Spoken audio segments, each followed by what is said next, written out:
عورت کا پہلا غرور اس کا حسن اور آخری غرور اس کے بچے ہوتے ہیں۔ وہ اپنے آخری غرور کو مکمل کرنے کے لیے اپنے پہلے غرور کو خاک میں ملا دیتی ہے۔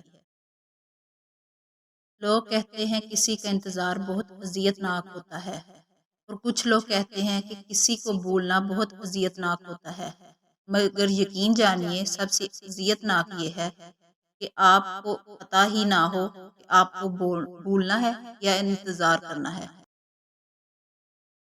عورت سے محبت کرنا ایک جبلت ہے، اسے خوش رکھنا ایک فن ہے، اور اس کو ہمیشہ محفوظ رکھنا مردانگی ہے۔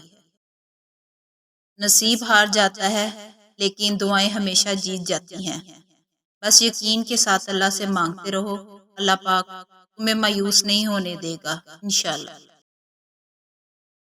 کہا جاتا ہے کہ مرد کی کامیابی کے پیچھے کسی ایک عورت کا ہاتھ ہوتا ہے، لیکن میرا ماننا ہے کہ اس عورت کے پیچھے بھی مرد کا اعتماد ہوتا ہے، جس کی وجہ سے وہ مرد کی ریڑھ کی ہڈی ثابت ہوتی ہے۔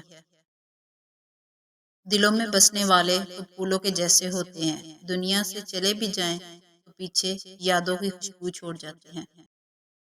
انسان کو سب سے زیادہ تکلیف تب ملتی ہے جب وہ غلط انسان سے اپنی زندگی کی ساری امیدیں جوڑ لیتا ہے۔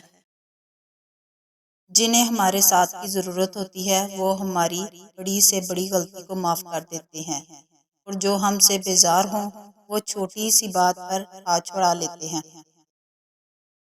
محبت کی گنتی 2 سے شروع ہوتی ہے اور 2 پر ہی ختم ہو جاتی ہے۔ اگر 2 میں سے ایک نکل جائے تو پیروں کے نیچے سے زمین نکل جاتی ہے، اور اگر 2 میں ایک شامل ہو جائے تو یقین نکل جاتا ہے۔ محبت نبھانے کے لیے زمین اور یقین دونوں کا ہونا بہت ضروری ہے۔ بہت دفعہ آپ کو اپنا غم بانٹنے کے لیے اندھا تو میسر نہیں ہوتا، لیکن سجدہ کرنے کے لیے زمین ہر وقت میسر ہے، اور آپ اپنا دکھ اللہ پاک سے ہر وقت بانٹ سکتے ہیں۔ یہ سہارا سب سہاروں سے بڑا سہارا ہے۔ اگر اللہ نے تمہارے دل میں کچھ ڈالا ہے تو تمہیں دعا مانگنے کی توفیق بھی دی ہے، تو یقین رکھے نصیب بھی وہی بدل ڈالے گا۔